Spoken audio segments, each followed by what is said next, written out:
Todd and Rob in the afternoon. Afternoon delight. With Todd and Rob. Oh, yeah. Hey, Rob, here we are. I mean, this one snuck up on me. I literally was like 2 hours ago. I'm like, it's Wednesday. I know, exactly. Yeah, it's true. The weeks go by so fast. It's kind of hard to, comprehend how fast things go by. Right. And I had a super, I really didn't have any weekend. Saturday was the podcast awards ceremony. And, and to be honest with you, I kind of like hit the wall. I finished up the award ceremony and I was out of here by about 8 p.m. and I didn't go to the bar. I didn't go eat. I went home and literally on a Saturday night, I was in bed by 9 o'clock. I'm like, that's not me. Right. Not at all. And then Sunday, I was just kind of like, no energy. So I spend it, what do you do when you're moping around? You clean house, do laundry, you clean the bathroom, all those chores, and watch. It all takes a lot of energy too, doing all that kind of stuff too. Right. And I am a little spoiled. I have someone come in once a month and kind of do the highlights, right? Gets the crust off and, but I tell you and it was even Monday, I was just like, what I do when I cannot get motivated is I have I have a Bluetooth speaker and I'll put on 2 or 3 tracks of AC/DC and kind of, bounce around the office a little bit to get my motivation up. But yeah, that's kind of the way the week's been, so. Yeah. And plus it's just like today I was, I got in the office normal time. I clicked my schedule and I'm like, how is this possible? It was a sea of green. I was booked right up until literally 10 minutes, start at 9 a.m. and straight through. And I did find a few minutes to get the studio on, but no one wants to hear about that. Anyway, how you doing? Doing okay, Todd. I'm in the middle of kind of revamping my whole studio. So I'm in the middle of or my office here. So I got a new faster kind of PC computer that will crunch through video a lot faster than my older computer, which I just bought at Costco. So it wasn't really a super duper kind of computer where this new one is. No, so. I'm just telling you're using the wrong flavor of computer to edit video. So, well, I mean, I kept that in mind when I got this new one. So yeah. But in all honesty, what's kind of funny is I have and those of you can age, the machine that I use to process this video is the old Mac Pro trash can. Right. And I don't know how long that's been out of manufacture, but I vowed that I would use that machine until smoke came out of it, right? Because it costs so much money. But I also know that this little Mac Mini that I have sitting right here beside me probably has the same horsepower in it, right? Can process video faster than that. But I'm bound and determined, to get my depreciation. It wasn't, I think it's already depreciated 3 years or whatever they do for computers from a business standpoint. But it's still, as much as that thing cost at its time, I refuse to buy anything. I use this Mac Mini for a purpose and I do other things while the video's being, so I'm spoiled, right. But anyway, it's like, I get it. So how long does it take you to crunch an hour show? Well, I haven't actually got it fully in service yet. So I haven't had a chance to play with it. I'm trying to rejigger to take advantage of 2 computers now. So trying to arrange my monitors and try and get them fixed in position, and I'm getting all my monitors off my desk, or not my monitors, but my PCs. See what happens when you complicate things with video. Now that's not really the issue. Somewhat, it's more. It was time for me to kind of move to the next generation processor to get a higher capacity GPU sure unit in here, because I've got the NVIDIA GPUs Yep. in both machines. It's just that the new one that I have has the latest kind of GPU technology, and it has the Core i9 processor, from Intel. So my old one had a Core i7. So right. it was a little bit older generation. So just trying to get a little bit faster and being able to effectively edit this stuff in real time on my screen, where my old computer was doing okay, but it was still a little slow. Right. Yep.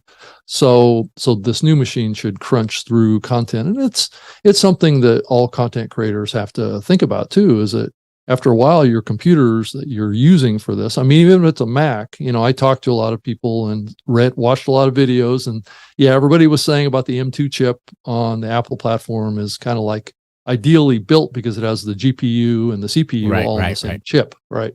So that makes it really fast to do video, and Apple was able to do it in a pretty low cost way, where on the Windows computers, you kind of have to get a CPU and a GPU that are separate from each other. Right. And that can slow the data transfer between the two chips. But just so, in all reality, the hour and 30-minute video that we do here, I capture that at 1080p and nothing higher than that. It's in an MP4 format. It's not MOV. It's not like lossless. I'm not ending up with a 50 gig file or 60 gig file I'm ending up with a 10 or 12 gig file for 90 minutes. And then after I cut the ends, and it takes even that older trash can Mac Pro takes like 16 minutes. What's 16 minutes for 90 minutes of a show? Yeah, right. And if it's 6 minutes, I'm not even done doing. It's fine that it takes 16 minutes because I'm still over here doing show notes and other things. Yeah. So in the scheme of things, I don't need it to be faster. Right. It's more the speed of how it displays on the screen of being able to edit, right? Oh, that's true too. If you're doing heavy editing, yeah. Right. It's not the export necessarily that's the issue as much, though that's a good factor too, but I can start the export process and walk away and do something else, right? But I'm not doing a bunch of editing. I'm not even adding lower. I do that right here. I don't need to do lower thirds or anything. So I get it. Yeah, and then the newer technologies that are out right now, even on the Windows platform, they all have SSD drives now. Right. More like I've got a 1 terabyte SSD in this new one, and then a 2 terabyte kind of regular hard drive. Right, so a total of 3 terabytes in this thing. Where the computer I had before was more like 2 terabytes or 1.5 or something like that. So it's a big upgrade, and unfortunately it does cost more money to get higher end equipment. That's right. But that's but if you're doing audio, you just can buy that Walmart special, baby. That's all you need. That's all you need. Todd, I've actually even found that big audio files can take a little bit of crunching too. Oh, come on. To take them from a WAV file into an MP3 file takes a little bit of time. Oh, okay. So the difference between 15 seconds and 60 seconds. Oh, wow. It can be a little longer than that. It depends on how big the audio file is. Yeah. Okay. Now you're used to working with a Mac that is pretty fast, right? So I remember I was a PC guy for many years, Yeah, but it's been a long time since you've had. But audio hasn't changed. Right. Audio has so low level. Again, all you need is that $3.99 Walmart special. You don't need to do audio. Seriously, I don't know that I would recommend that, Todd. Just get the cheapest computer you can get. Well, you get what you can afford, and most people already have a computer anyway. So, a lot of this stuff is being done on their mobile devices on their now. iPads too, or whatever. Yeah. So, again, that's a good option too. If we're going to talk about this topic, I think increasingly more and more platforms are thinking about mobile for production of audio and production of video too. And it seems to be a pretty, I've done some video productions on my iPhone as well. Actually, I streamed our live show. Yeah. I don't like doing video editing. No, I agree with that. But on the capture side, it actually can do a decent job. So, and that's a good option for some people that don't want to invest a bunch of money in something right away. And I think it's important that we, stick on that topic that This does podcasting, audio podcasting, Right. is really to the point now where the equipment, again, as simple as your phone, your tablet, any low end computer. Yeah, if you want to have a Mac, that's great. Or you want to have a PC, it's great. They are expensive. Those Macs are expensive. So the cheapest, believe me, for bang for buck, it's about equal. You can buy a cheap Windows machine, absolutely. And that's always an option. So that's why Windows machines still sell, significantly more volume, because a lot of people do not have the budget for $1,000 or $700 MacBook. I haven't looked at what the cheapest Mac is these days, but I'll be honest with you, if you're just using a desktop, in my opinion, the biggest bang for the buck at Apple right now is the Mac Minis.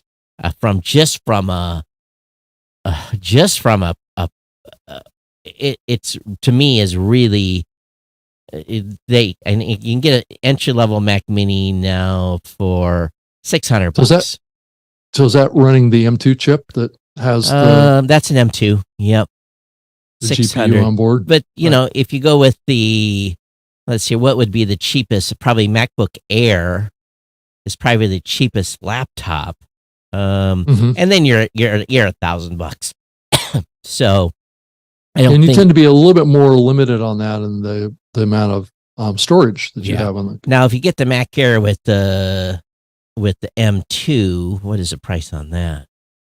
That's probably in the $1,300. No, that's $1,900 is the lowest level. MacBook Air 13. No, with an M1 is the M2. No, M1 is $999. With an M2 is $1,099 is the price on those right now. But again, $1,099. Yeah, $1,099 for the cheapest Mac Air M2. But then if you go up a little higher and you go into does it say what the RAM is on that and what the MacBook Air 2 is? Let's see here. You get 8-core CPU, 2 terabytes of maximum. I don't know what the minimum is. So what does this actually come with? Let me go and hit the buy button here and see what the minimum specs is. The 8-core is 16-core neural engine. 16-core. Okay. Yeah, it's basically on the GPU or the CPU. 8-core CPU, 8-core GPU. Got it. Okay. 8 gigs of unified memory. 1080p FaceTime camera, 13.7 screen, MagSafe charging ports, blah blah blah blah blah. So, yeah, $1,099 is really that base to get into an M2 portable MacBook Air at 13.6. Those are pretty small. They have what a 14-inch screen? 13.6. But if you want to go to a 15-inch MacBook Air, then you're $1,399. So obviously you can go into Walmart and get a monitor. You can get you can get a 15-inch computer that's got decent. If you're not doing video, that will do stuff. $400. You just get a little $299 companion monitor, and you've got a big screen too. If you want to use it that way, and they're not in screen. Believe it or not, screens are even cheaper now too. Oh yeah, those are actually really cheap. But if you don't need the portability, the Mac Mini, I will probably never buy another iMac. I'll probably never buy. I probably never buy it. I will only buy probably Mac Mini and for the MacBook, I'll buy MacBook Pro probably for my personal. But as soon as I've got an iMac sitting in the office, and as soon as it lets the smoke out, again, I'll just replace it with a baseline Mac Mini. So, I had my experience with the MacBook Air. Yeah, you're not you didn't get convert. Well, you were using a MacBook Air, so I was right. Yeah, I mean it was okay, but it I can just get a lot more done faster just on Windows because I'm so much more familiar. Well, you're used to it. To work for Microsoft. Yeah, you haven't swallowed the blue pill yet. So no, that's true. I've got 4 Windows computers around here, so why do I need another Mac, right? Yeah. So I have two Windows machines left in the inventory. The one that was basically one of my employees that are no longer with us, his leftover machine, and the and the TriCaster. When the TriCaster goes south, well, we're going to switch to something else anyway. So it's we're not replacing that with no expensive gear. But just a side note, the Microsoft stock seems to be doing a lot better than Apple stock too, and I have a bunch of that too. Well, so good for you. Cash it out and retire, Rob. Well, I don't know about that much. I don't have that much stock of Microsoft, but still have to work at things. Yeah, I understand. So anyway, we're talking about computers, and I know got to be a cool kid to have a Mac, but to be honest with you, not everyone can afford one. So, or you just aren't used to using one. Is really in my case. It's like I'm too far down the rabbit hole of the Windows. And here's what's funny is I don't need a MacBook Pro. Only when I do the show on the road and I do video. The rest of the time, I'm just using Chrome. I'm in Google Apps, Google Docs, Google Spreadsheet. I'm using Microsoft Excel. I'm really not even tapping the machine's full potential. Well, I'm not. A lot of people. I gotta have a MacBook Pro. Why? Most people are just running Chrome. Get that. You don't need all that horsepower. You're just actually kind of throwing your money away, to be honest with you, if you're buying a MacBook Pro and you're not doing video editing at all. Yeah. So, it's always good to have a fast computer that can work quickly and do things. But again, if you're most stuff today, the majority of people do not need that heavy lift. It's all in the cloud. No. That's right. I mean, more and more, I agree with you. I mean, even the latest and greatest kind of recording platforms, like I've been working a little bit with the Nomano folks. They have this hardware device that works with the cloud, right? So you basically just record, and then it uploads via Wi-Fi to the cloud, and the cloud does all the processing of all the videos. So you don't even have to use your computer. It's all good till you don't have bandwidth. Right. Well, but is that a big issue now? I'm not. It is sometimes. Yeah. Where? At my house, if I didn't have Starlink, I'd be screwed. Oh, okay. Well, certain areas of the country don't have great coverage, right? And then don't even there's places around here that I drive, my cell coverage goes to 0. Right. I only have 1 bar of cell coverage at my house. 1 bar. Yeah. That's it. If I hold it by the window, I might get 2.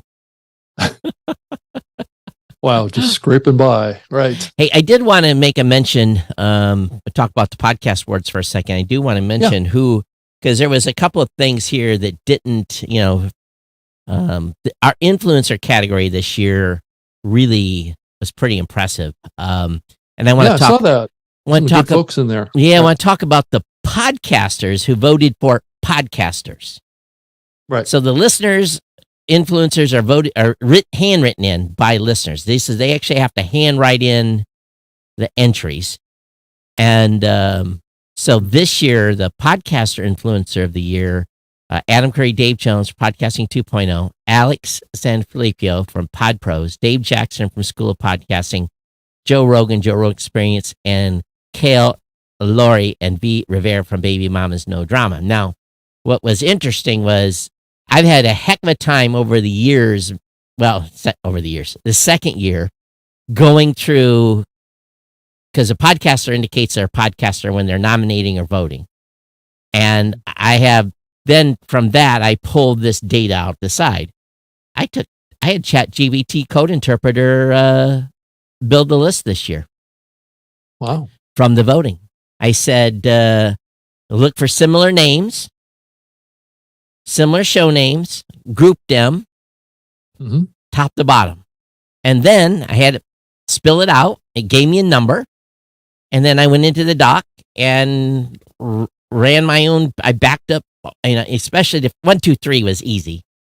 4 and 5 were, and 6 and 7 were closer. So I had to go in, but it came out correct. So I actually used ChatGPT to actually rack and stack the podcast influencer of the year and be able to understand the nuances of people's write-ins. It was incredible. Our 23.3 listener influencer of the year is a completely different list, as you expect.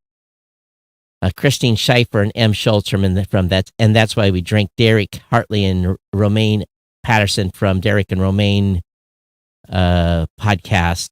Galore Rivera again for Baby Mamas No Dramas. Kelly Jennings for Unspeakable True Crime Podcast. And Woody Overton of Real Life, Real Crime. I'm going to tell you, Woody Overton has built an empire of listeners. That is a big, well, all these shows that are in any of these categories have big listener numbers. But it was amazing, though, in the end voting where we had 22,500 people voting, sometimes the voting came down to a handful of votes. But Real Life, Real Crime took the People's Choice Award. 80s TV Ladies, which I had never heard of up until this, won Best Female hosted. Best Male was Real Life, Real Crime. Best Black hosted was We Used to Talk About This at Work. Best Asian hosted podcast was Stories with Sapphire. Best podcast hosted in Spanish was Draga Mala. And Apple squeaked out above Spotify in the best podcast listening platform. So, and that's twice, but they were really, really close together. And again, that's mostly listeners voting, so that gives you an indication. Todd, there was a post that Elsie Escobar posted online, I think just a couple days ago, about her predictions for 2022, and one of them, and it plays into what you were just talking about, is that she felt that looking to the future, what we were going to see is the innovators in podcasting were going to start to emerge from people we've never heard of before. Ones that are just out there, their heads down, cranking a good quality show. I know a handful of them too that most people haven't ever heard of before, but they've built successful brands to their communities and they've built large audiences.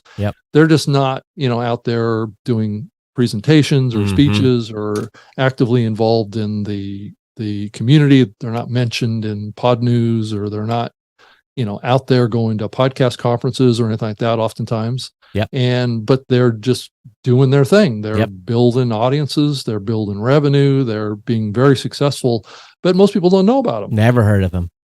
Right. Half these shows I'd never heard of before. Right. And so what's interesting about that is that, I think that there's a lot of innovation going on, and a lot of people that are really focused and doubling down on just the core of what they're doing, and they're not really participating in the podcast community per se. Because it takes time away from their work. Right? I would tell people listening to this show, you would be well time spent to subscribe to every one of these shows that are in the People's Choice category. And learn from them. And then take the 10 in your topic category and subscribe to them. Because if you think about this, we had 8.3 million listeners nominate, and it was purely a nomination, total nominations, rack and stack 1 to 10. That's how you made the list. 8.3 million people voted for the 300 shows, actually 290, because 10 of them are platforms. 290 shows made the top 10 of these lists, and you will not hear, and we were up, we only had 5.7 some million the year before, 8.3 this year, just over 8.3, barely, that voted this year for nomination period. You should listen to every one of these shows in this category and see what they're doing and how did they make the list to begin with. Right. Now here's the thing. There are some shows that were heavy. Okay, so let's take a show that has high numbers. Obviously, Baby Mamas No Dramas. Big show. Big, massive show. That show on your awards for years, actually. Right? I think this is second year. Second year. Yeah. Okay. So, but they may have got high nomination votes. But then when we did the weighting, and basically the way we do it is we go through and we know who everyone voted for. Right. So I can make the weighting so that the person that got the lowest number of votes will never have, there'll never be a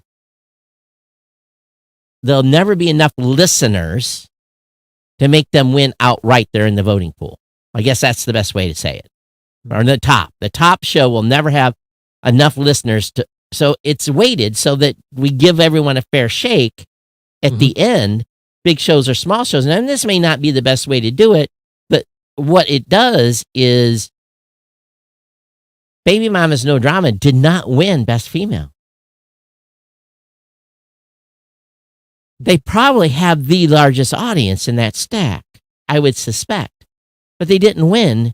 Why? Because, again, we made... There's other factors. There's other factors there. But again, it doesn't discount that they're on the list. That's why I tell everyone that gets on the list. That's a huge accomplishment to be in the top 10. Yeah. And some of these folks that won by just 1 or 2 or 3 votes. It was tight in the end, you know? So there's not much. There has to be a winner, at least one. And everyone else, they're not losers by any means. But do you ever have ties, Todd? You ever have ties? We've never had a tie. And I do have written a policy on what happens if we do have a tie. We go back and look at the original nomination votes and see how many of the people. A tiebreaker? No. We go back and look and see what percentage of their audiences verified their email during the nomination process. Got it. So what does that cause to happen? That's if there's a tie, but we've never had a tie. We've never had to go back. Okay, so what the outcome of that is determines who actually wins. Will win if there's a tie. Yeah. Got it. And again, and as I talked about in a previous episode, I'd taken all these voter data and I went back and we did analysis this year without paying the firm $5,000 to do that and look for fraud and to see for voting trends, which is not illegal. It's not illegal for a show to say, hey, why don't we tell our audiences to vote for these 3 shows? And it's not, if they combine forces, it's not illegal for them to do that, but we could see that in the data if they did. But I'm really, I think you're right though, going back to the point you made. There's shows here, and there's some that I know, Stories of Sapphire. I'm familiar with her show. Dad's Drinking Bourbon, familiar with that show, but I've never listened to it. There's other, and their hosts, and there's people on this list that I know, but most of these people we've never heard from. Bedtime story. Obviously, they're listeners. They're listeners, but they don't, like you said, they don't go to podcast events. Bedtime stories for insomniacs, Inside the FBI. I've never heard of this show. Never. And I had a hard time saying it. It's spelled These Fukken Feelings Podcast. These, I said Fuken instead of what he's really trying to say there. These Fuken Feelings Podcasts. Never heard of this show. And watched and again, you don't seen the acceptance speech from the podcaster, and I'm like, who would have known?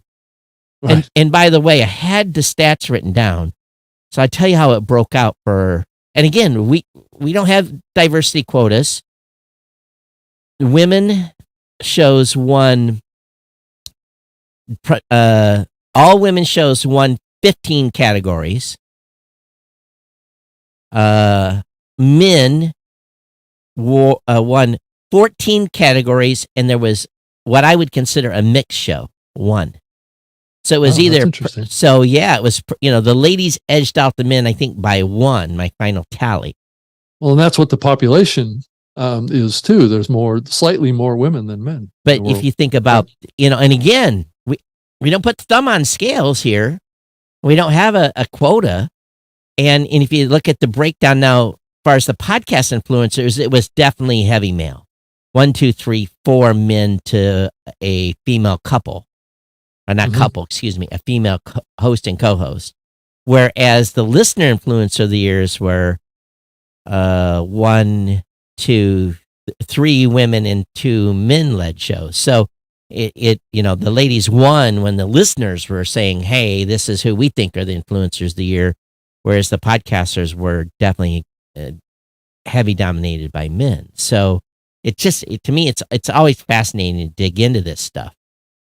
Well, and it's great that you're doing this, Todd, because it's exposing these shows that are obviously innovating and doing terrific stuff with their communities and growing their shows and that most people in the industry haven't heard about. And that's good news. And the sports given show, what the overall news about the industry is, a feeling of pulling back. Well, maybe we need to be focused on success and who's finding that in this difficult market. Right?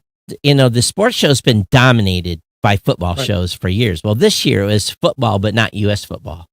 It's called a show called the Halftime Show from 95, I think FM. I don't know if they're in Europe or where they are, but it's all about what we call soccer, and to me, I'd never heard of this show. Everyone else on this list, I almost knew. Fantasy Football Today, All the Smoke, Morning Combat, Packers Fan Podcast, this Halftime Show, and again, this shows it's really, to me, I always scratch my head about the whole thing on how it ends up falling out. So anyway, I'm glad it's done. Now the trophy stuff starts, but I guess I was thinking about next year, right? Yeah, well, but the There's challenge, a couple days before you can do that. We've had trouble filling the Spanish category this year. Yeah. So this year I only had 6 shows.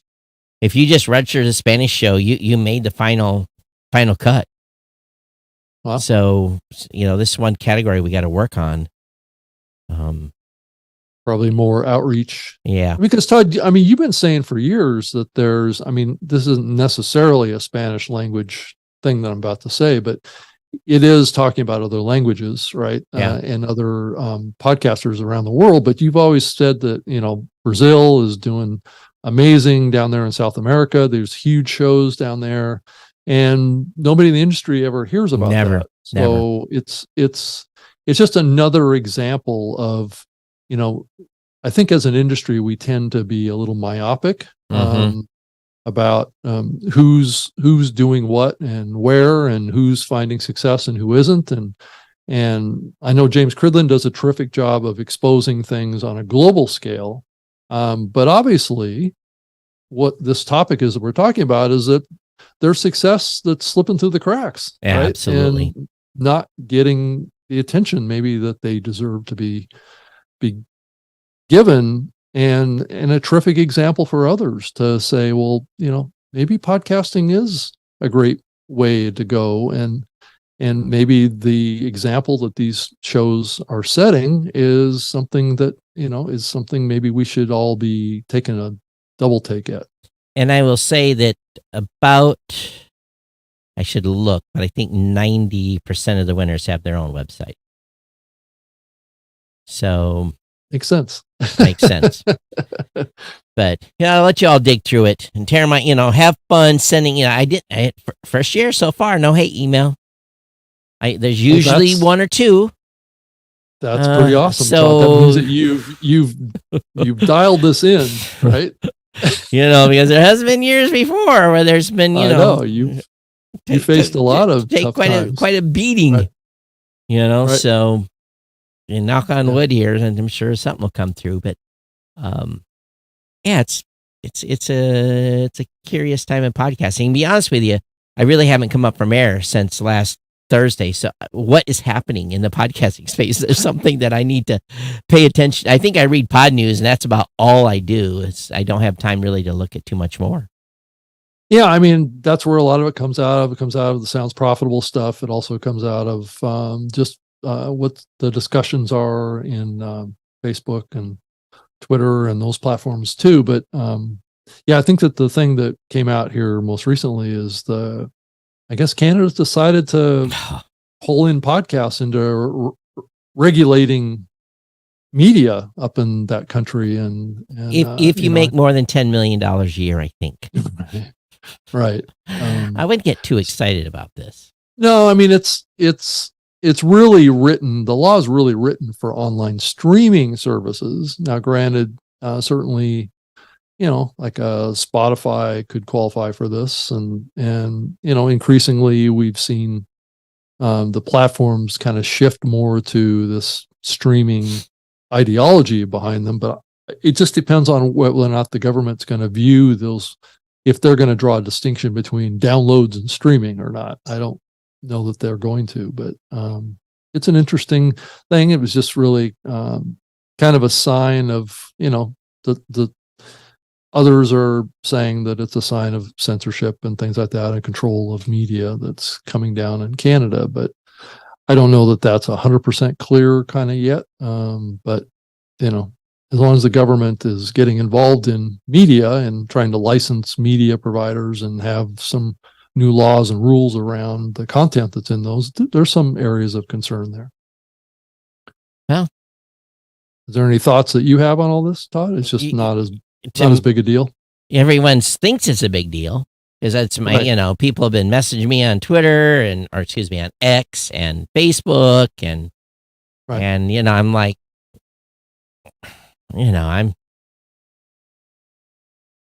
I'm not going to register. Blueberry doesn't have to do nothing. No, I don't think so either. And I think that you have to, if you're doing more than $10 million worth of revenue in the country.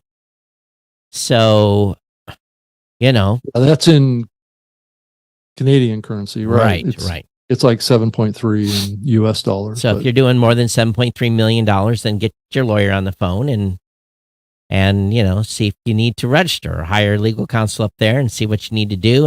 But I think most podcasters are independent content creators. I would do nothing at this point. I wouldn't give them information until they really asked me to. I made it more clear. Right. Again, check with your local regulators. I'm not a lawyer.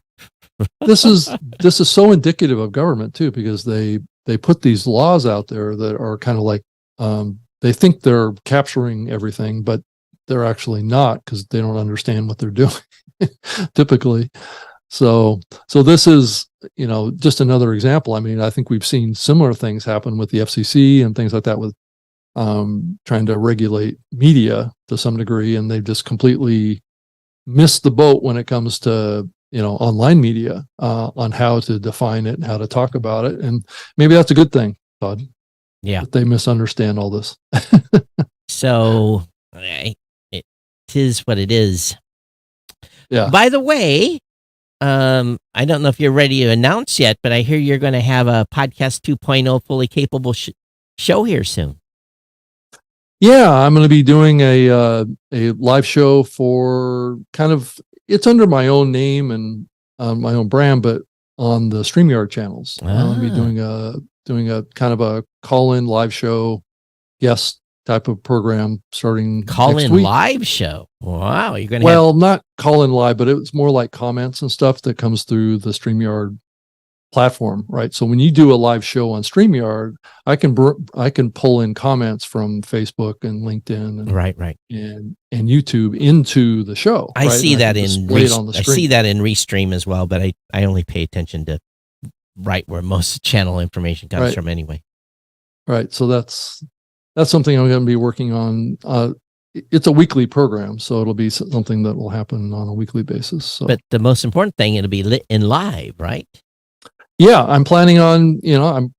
I'm working with the Blueberry platform to get this all posted. Welcome to the dark side. Welcome to the. What is the deal with the dark side thing? I don't know. It's I'm just light side. I the light side, whatever it is. I don't know.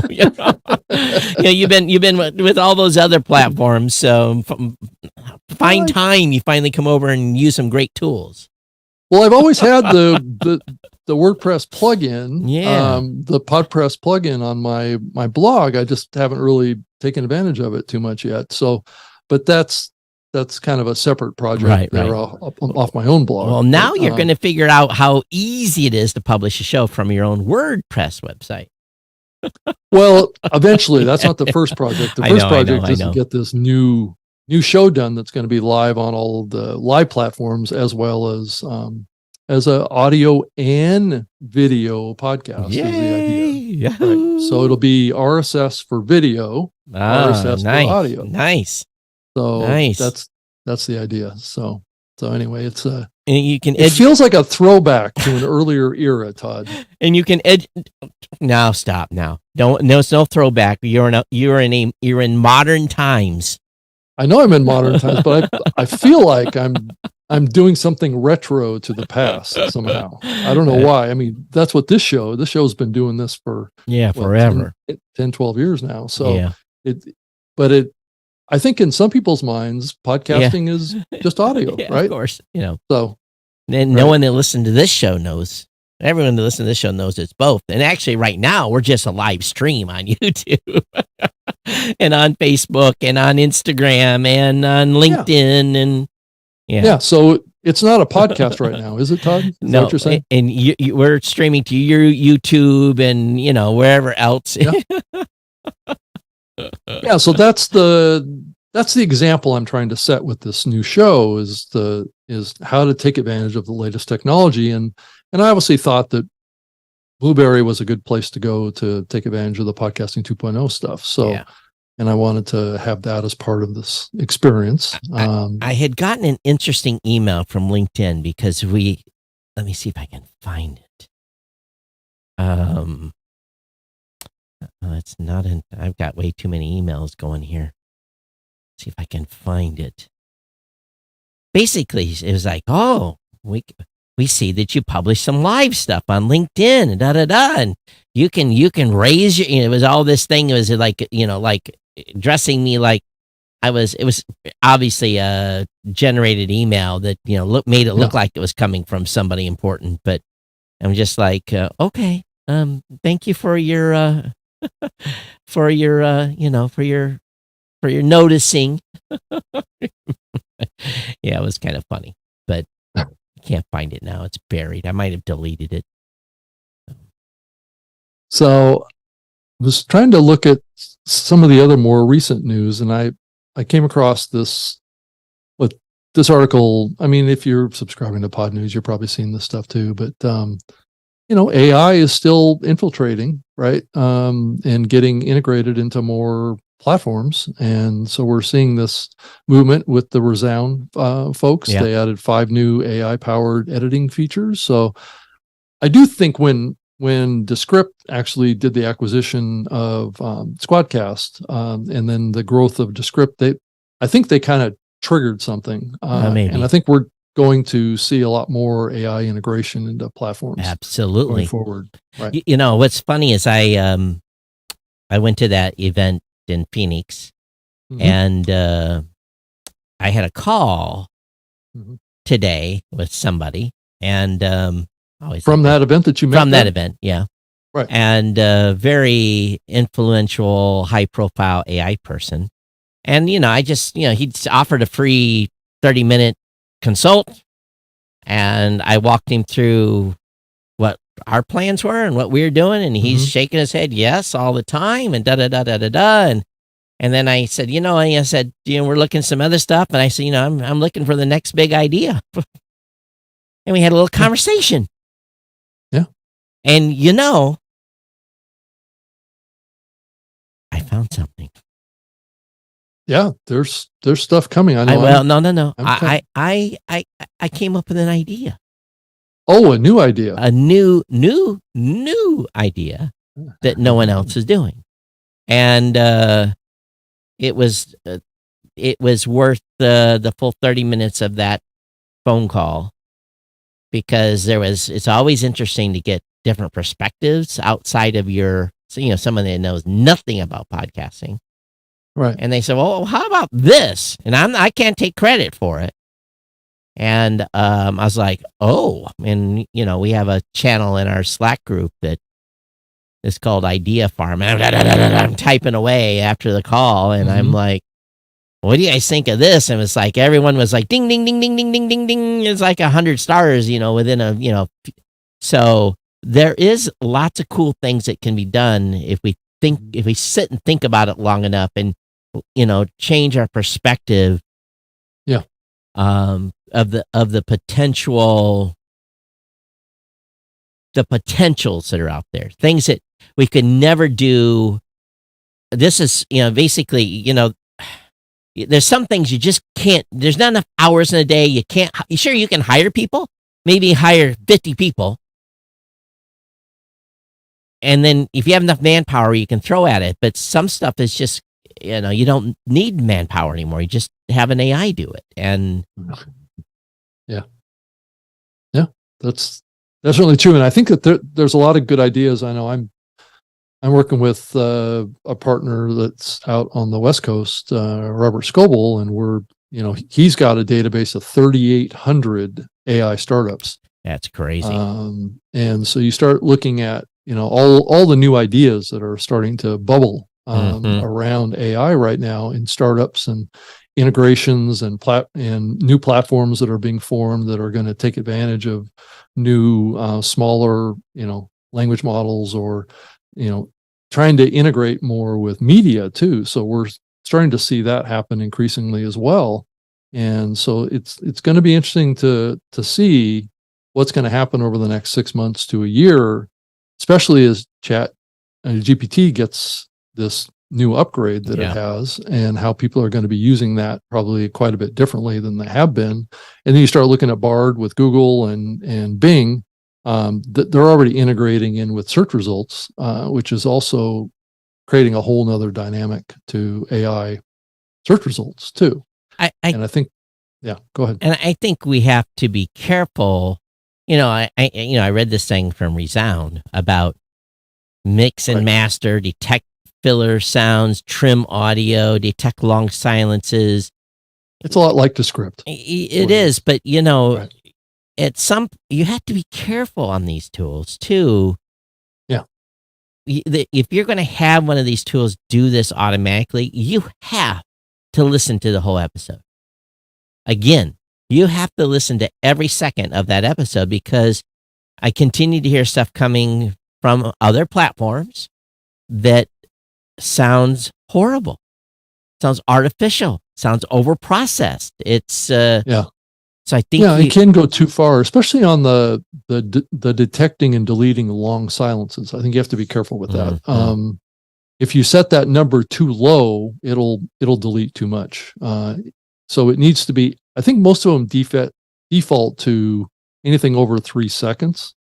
But that may, that can take out some emotional pauses that can happen in content too, right? So, radio broadcasters have been using this technique for a long time, where they'll say something and then they'll think about it for a second and they go, yeah, and and then they'll continue, right? And that could be done on purpose to create a relationship with the listener that causes the listener to think about something, and gives them time to think before you move on. Because I often say, what do you guys think?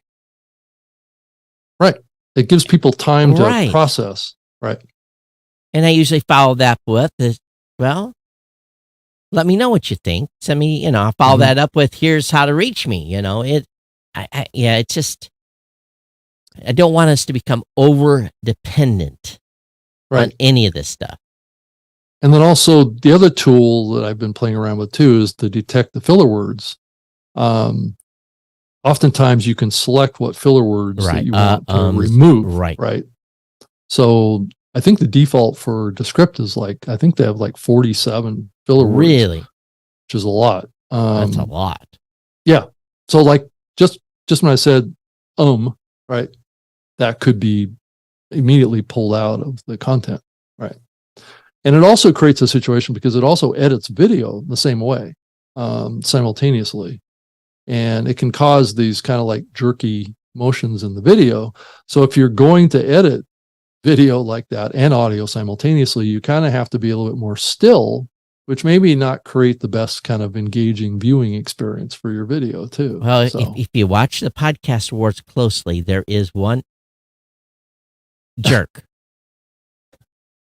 Because I couldn't get my hand on a button fast enough, and I finger flubbed. And was that a pre-recorded program that you did, or was it live? Always pre-recorded. Always pre-recorded. Okay.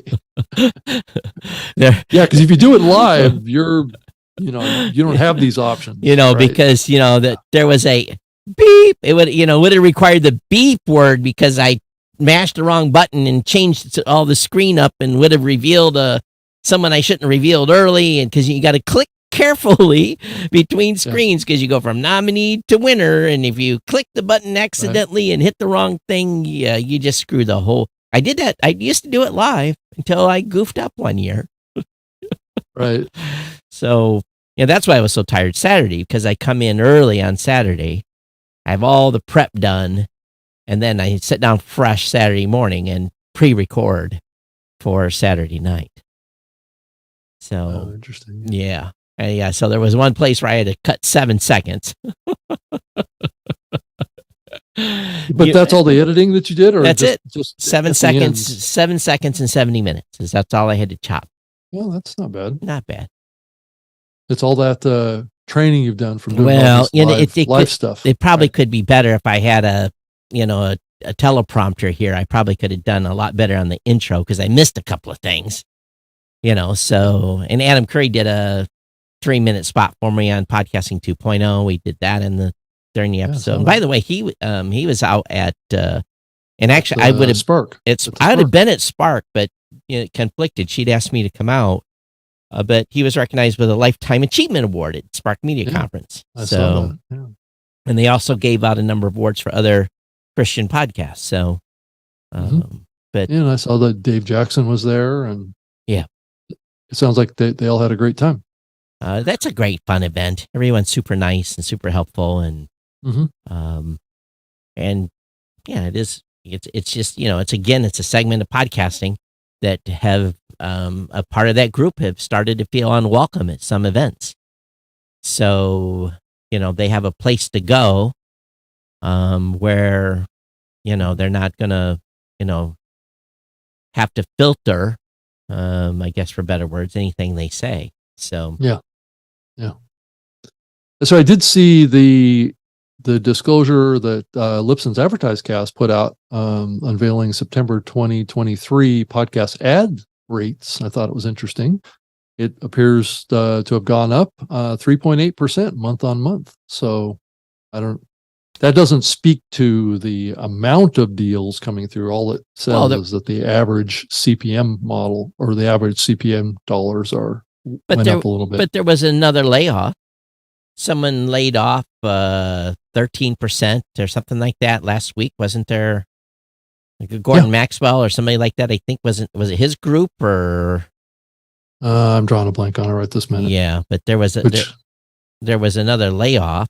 So Oh, it was Malcolm Gladwell's. It was. I had it backwards. Malcolm Gladwell. Pushkin. Oh, so they laid off people. Yeah, I think they let off like 12% of their staff. Hey, Rob, business is good everywhere, and and here's I won't say. I've had a couple of calls this week. Did have a call with I guess I can't say. I would just say this. I have a feeling, and I said last week who I was going to have a call with this week. I did have a great call with SoundStack. Not SoundStack, I mean Sounds Profitable. That's profitable. Okay. And I had a great discussion with Tom and Brian. I shared with them what I'd shared on the last show. And basically that's the first they'd heard of it. So I had a good conversation with them. And then I had that group that which I have heard nothing from. They went silent, interestingly. After you said something? Yeah, well, they went silent before the last show, so it wasn't because of the show they went silent, but they've been quiet since prior to the last show. Oh. But every indication is that, and I actually was scolded on another show for, saying, oh, I can't talk about this. And what I couldn't talk about last week was nothing to do with advertising. It was about features of something. So it's Q4 did not come in like a lion. Q4 appears to come in like a lamb. So everyone had high hopes for Q4, and from everyone I've talked to, Q4 has been just as flat as the previous 2 quarters. Mm. So now everyone's hoping for a strong Q1. Right. Yeah, that's true. I think there's going to be more blood. I think there's going to be more. I don't think we're done here.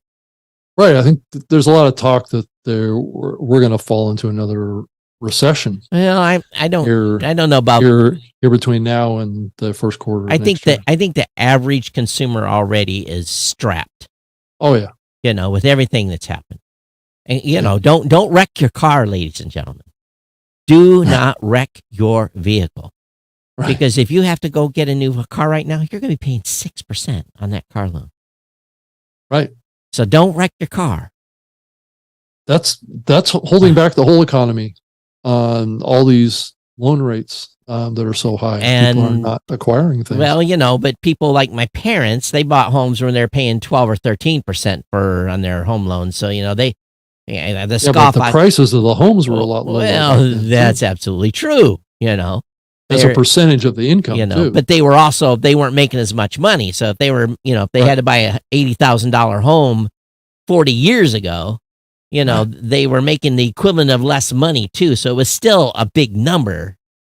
Yeah, but we've overinflated or lowered the value of the dollar so much in that time. But I did also strong outside the United States. You get great exchange rates from most countries you go to right now. Yeah. I also noticed that the Lipson AdvertiseCast folks, there was a little additional comment about them. It says that the company highlighted their brand safety tools from ComScore.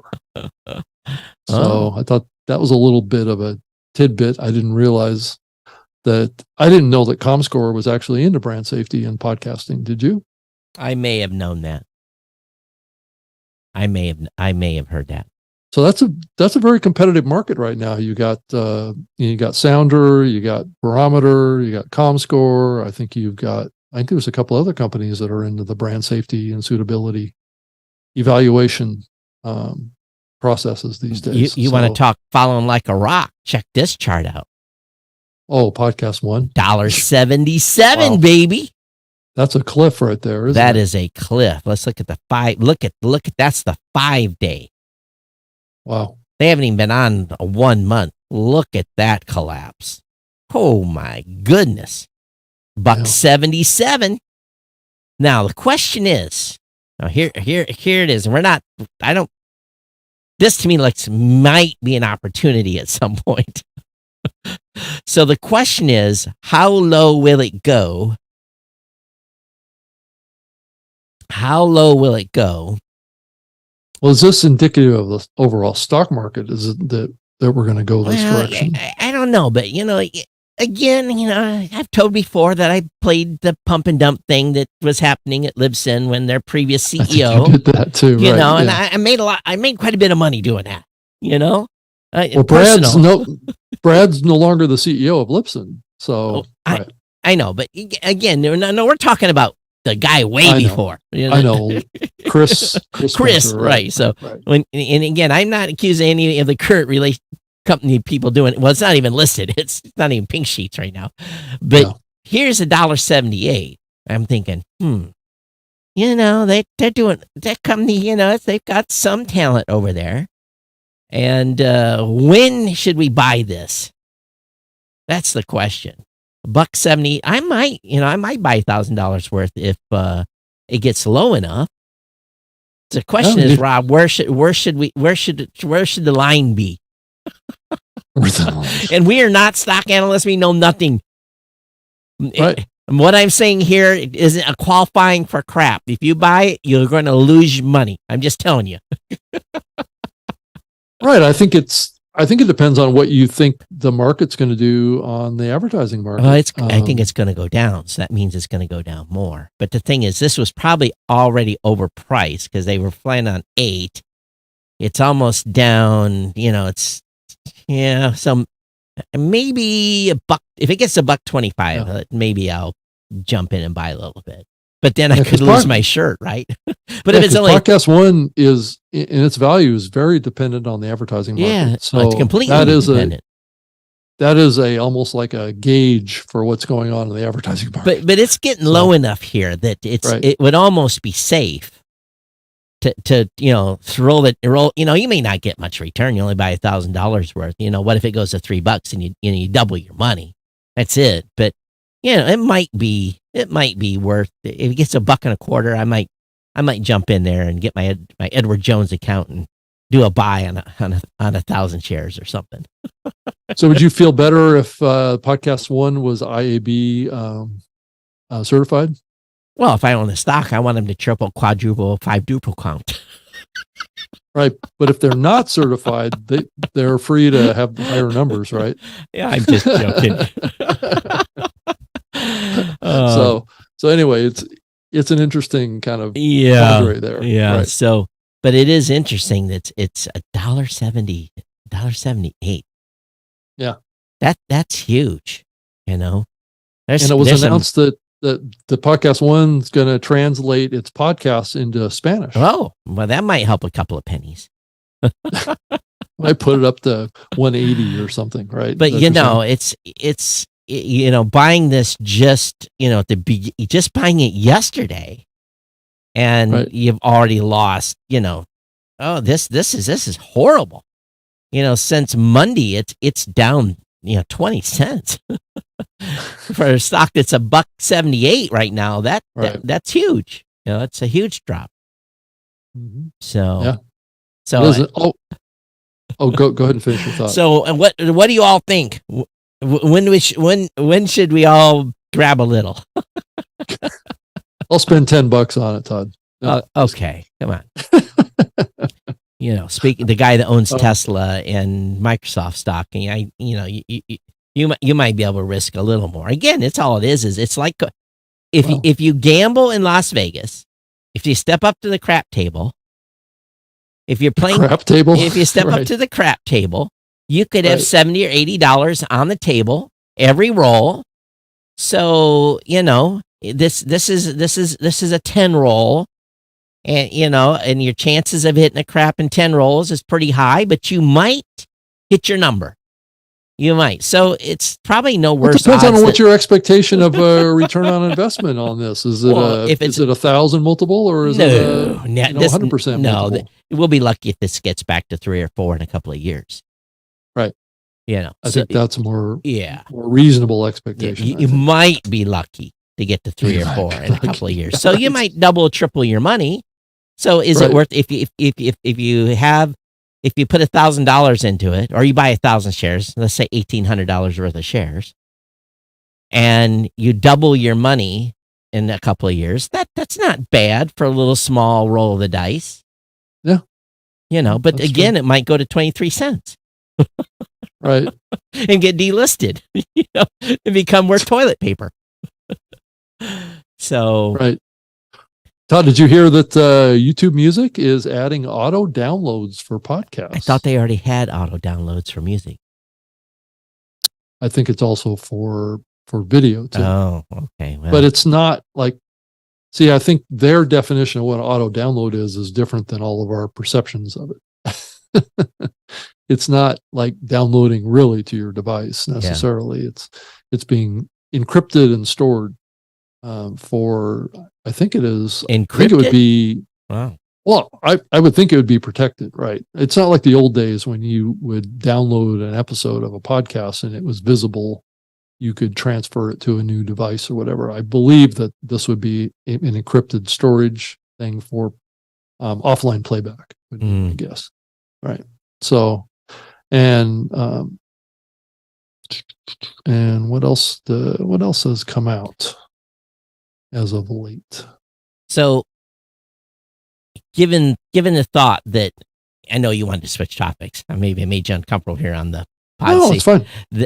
If I think there's going to be more blood in the water, I think there's going to be more blood in the water for advertising. Yeah, I do think so too. I don't think we're out of this mess with the economy. I don't think by so any either. means. Not at all. Right. So it's just being able, all of us to ride through it. And if the Fed stops raising interest rates, if they stop, I don't know. Everyone, it's going to be. I think it's going to be a couple of years before they go the other way. Yeah, I think the current things that I've been hearing is that we probably won't see interest rates drop dramatically until probably towards the end of 2024. So closer to the election. Right. Of course, got to lower the interest rates to the election. Got to help with the bad poll numbers. Yeah. So it's got to be a strong economy for those Democrats to get reelected. Well, I think the way things are going, everyone's going to be fired if it doesn't melt down in the process. So yeah, it's going to be a very bumpy ride. It might be the stay healthy. Nice way of saying don't stay healthy. Don't watch no mainstream media. Oh, just to clarify something that I said earlier, Pushkin Industry is going to lay off 17 employees. Oh, okay. Which represents approximately 30% of their workforce. Wow. So when I said 12, 13%, that was executive changes at the New York Times. The New York Times reported that WNYC is cutting 12% or roughly 40 people from their staff. Okay, no. I heard on another podcast that some podcasts over there have like 20 people on staff. I heard that we're talking about WYNC, right? Is that who we're talking about? Aren't they WNYC? Aren't they public radio? They are public radio. Yeah, correct. I'm repeating something I heard somewhere else. So this doesn't originate with me. Why do they have such high numbers of employees for a public? Aren't most radio stations today in big markets 20, 25 people? Well, there's two parts to WNYC. There's the broadcast part, and then there's the podcast part, right? So they've usually operated kind of parallel but separate operations. Because when I went into public radio in Honolulu, there was maybe 10 people there. Right. It was not a big operation. Matter of fact, their broadcast area was like 3 studios in a basement. Yeah. And the upstairs was no bigger. It was like 3 or 4 offices. And that was the public radio for all of Honolulu. Now, New York's a different market.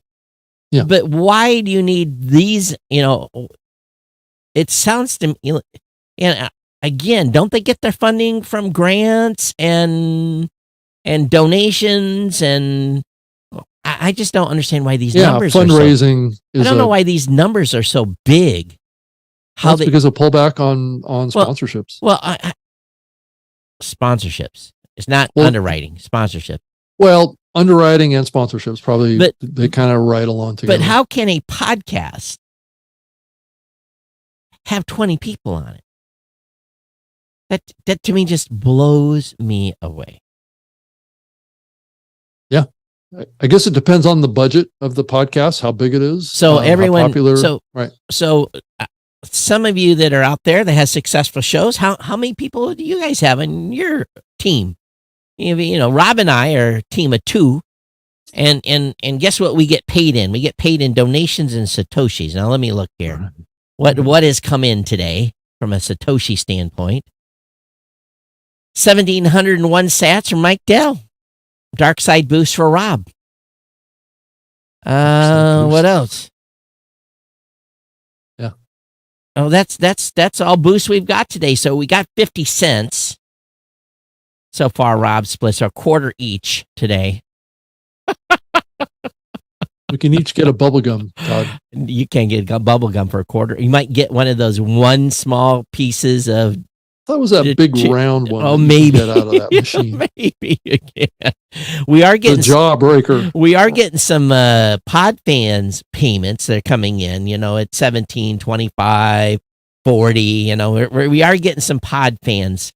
By the way, when I stream on podcast apps, I stream at 100 Satoshis a minute. So you folks that are out there, don't be cheap. Don't be cheap, Charlie. Right. And let's see today, do we have any live boosts coming in? Let's our live streaming. Yeah, so we got some people that are streaming at 10 sats a minute. What else? Yeah, about Well, that's 10, incentive 15. for us to just keep going, Todd.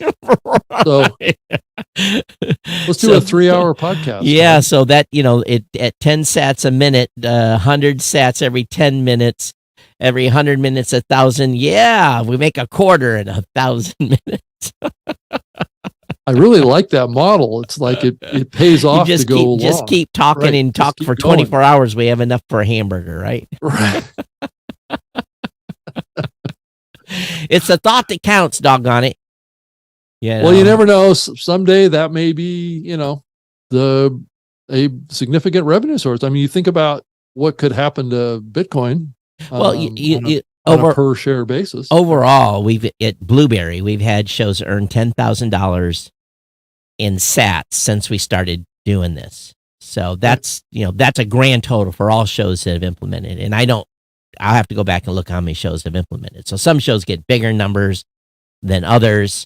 Obviously, my show's gotten a few big boosts over the time, so I've added to that total. But what's a big boost? A big boost is $25, 10,000 sats or 100,000 sats. That's a big boost. Right. So, but again, 10 grand across all Blueberry shows ain't, that's not small potatoes. But again, it was 100 shows or 200 shows. What was that number? But yeah, I don't know either. But I just, I giggle a little bit here. It's, but anyway, I lost. Hey, Todd, I also my noticed train of thought here. Go ahead. Yeah, I also noticed that there was announced a new Shure SM7DB XLR focal microphone that was announced. I don't know if you saw this or not. No, I didn't. But it has a built-in preamp inside the microphone. Is it XLR or USB? It looks like XLR. Oh, is the one that has this capability right now. I think that's the one that probably needs it the most. Yeah. It's the XLR version. And it looks like it gives a built-in dB boost of looks like 28 dB. Oh, so it's got a lifter right in it. That's nice. Yep. So, but if you get a cloud lifter, that gives you a plus 60 dB, which is basically double the amount of preamp. So do you use a cloud lifter with your on your with SMB7 there on I do. You do. So, but on my microphone here, my preamp is $800. So, Well, but that one covers probably multiple microphones. It does. Right? It does. Yeah. And it's adjustable. I have controls on it. It's a tube. What is the model I got here? It is a Solo 810, or is it 610 or 810? I think it's a Solo 610. I've had it for years. Mm-hmm. When I've had that for, oh my God, how long? Since I started podcasting almost. So I first built my studio. Yeah. Let's see what it priced at today. So this new SM7B or DB is going to cost $499. It's actually $100 more than the original version. How much is it now? $499. It's about $100 more. Oh. Than the original one, like this one doesn't have a preamp in it. So you're going to pay one way or the other to get that preamp. Actually, if you get the model that doesn't have the preamp in it, I don't know if they're going to continue selling the old model, but I think the cloud lifter is about $150. Yeah, and they didn't have cloud lifters when I bought this piece of gear right here. Right. Universal Audio Solo 610 1-channel tube desktop microphone preamp. Yeah. I think I paid $850 or something for it way back in the day. Yeah, so this one, it looks like the new microphone will have the Shure name branding on it. So, whose cloud lifter does it have in it? Does it say? It's just a Shure built-in preamp. Built-in preamp. It's not a branded preamp. Well, what they found is that a lot of people are not running, like even this mic going into my Mackie mixer there's still not enough juice. The amps, it takes a lot of power to drive this thing. It does. It does. So that's actually interesting that they have that in because I might sell my other SMB7 then and buy this new version. So I like the idea of having the preamp in it, because that's the one I travel with. The one that I got, that you and I don't remember if we horse traded or what we did. Yeah. Well, you bought me an NV7 and I gave you my SM7B, right? Or SM7B. Yeah. So yeah, I used to own 3 of those things, but I'm only down to 1 now. Yeah. So but I do have the MV7 though, right, which I don't use that much, but I'm probably going to figure out a way to maybe it's probably a good port. Well, the challenge, what I really need is I've got the original Roadcaster, and yeah, I do too. And that's what I'm using here too. And I've that Roadcaster Duo, the smaller one would fit really nice on this desk. It would give me back 4 inches of this desk, Mm-hmm. and I have every inch of this thing filled, Matter of fact, I had a monitor go bad here, and I had a monitor on the rack that hadn't been turned on in 5 years, and it was about this much bigger. It barely fit in here, and I prayed and turned it on. It actually worked, so I didn't have to go buy another monitor. But yeah, maybe I'll make the jump to that Roadcaster Duo. It's just, it takes up less room when you travel. So, speaking of travel, I am going to the other side of the world in late November for a little while.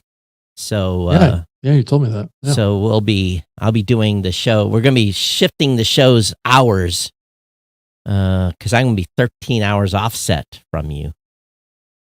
I think, weren't we going to do it later? Yeah, later in the evening, your time. Yep. Right. Because I think 6 my time will be 7 your time. So we'll figure it out. 6 a.m. my time. Yeah, I know. I was trying to get you not to have to get up like you used to have to do when you were doing the show in Hawaii. But the weird thing is, I'm working, so I'm going to be working from 3 o'clock in the 3 or 4 in the afternoon to 9 or 10 o'clock at night. So it's going to be kind of weird. So yeah, bizarre hours, but for a couple of weeks, right around Thanksgiving. So all right, we're coming into the holidays. Yeah, I think we're just dragging this thing out. Have we got anything else to go through? I can't think of anything that's jumping out at me right now. Yeah, it's been a little, news has been semi-slow. We can let everybody kind of find another thing to do. Well, that's a way to motivate them to keep them listening. It's time to move on, boys. Yeah. So, I think most of them are gone by now. Anyway, I think so. I know Dave Jones said he left after we started rambling the last show, and I don't remember what point we started rambling. So maybe, I think it was about the AI point. Probably into the show, we kind of lost everybody. Yeah, and we jumped around a lot on the last show. At least we didn't do that this show. Okay, everyone. Yes, we will be back here next week for another. Oh no! Wait a minute. Am I going to be here next week? Because I'm going. What day do I leave? I think we're so good. Let me look. Today is October 4th. Yes, I don't leave until October 12th to go see my daughter, and I'll be back in time to do next week's show. So so we're good for next week, and then beyond that, then we'll. We're all good until the middle of November. So no changes until then. Otherwise, thanks everyone for being here. I'm Todd at blueberry.com, at Geek News on X, at Geek News, at geeknews.chat on Mastodon. Yes, I'm on X, Twitter as well, at Rob Greenlee and robgreenlee.com.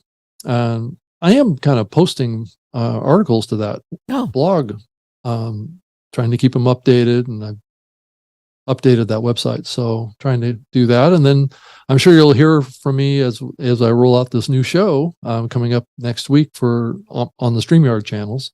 And then I'm going to put it out as an audio video podcast. So you'll be able to capture all that. But if you want to send me an email, you can send it to rob.greenlee@gmail.com, and love to hear from you. And I am looking for a new theme for both New Media Show and geeknewscentral.com for WordPress. So if you have a favorite Aren't theme, you guys are rolling out some new themes on your back end? well, Geek News Central is its own deal. That's on my infrastructure. It's its own branding deal, right? Yeah, it's my on my own infrastructure. So I'm looking for, I could roll out the new Blueberry theme. It's no big deal, but what's your favorite blogging, podcasting, WordPress theme that you're using right now? Let me know. It's time for a fresh refresh. And so I'm just, looking for a new template. Do we want to do a refresh on the cover art for the show too? We could. We could try it if you one of our viewers of this wants to take a stab at it. We'd love to see your ideas. Absolutely. Cover art for the show. And Todd, you've been generating episode level art through AI tools, and I think we're going to be able to do that probably more effectively in the new Chat GPT tool, potentially, right?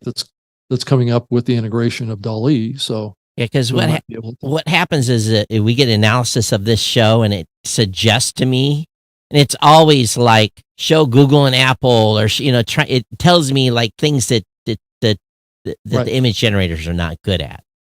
So I have to use my own imagination to determine what we should do for cover art. Now, I'm dragging the show out here now, but if you look at last week, what I did was I showed and what it was supposed to be was it's a pile of cell phones, and people throwing their cell phones away because I couldn't figure out how to show the Google exit strategy. So I said, show me a pile of Android phones and people in protest around a pile of phones. And that's kind of what it gave me. And then the other one, the image was who is on the secret podcast group. So the other image is about these people sitting around a table, the secret podcast committee. So if you have ideas, hey, and if you're on Midjourney and you figure something out that looks good for our episodes, feel free to send it over. I'm not hesitant to change stuff out. Okay. Thanks, sir. Thanks everyone for being here. We definitely appreciate it. We'll see you next Wednesday. Same, as they would say on Batman, same bat channel. the same channel. And we're always here, aren't we, Todd? That's right. All right, everybody. Thanks. Take care. We'll see you next time. Bye. Bye.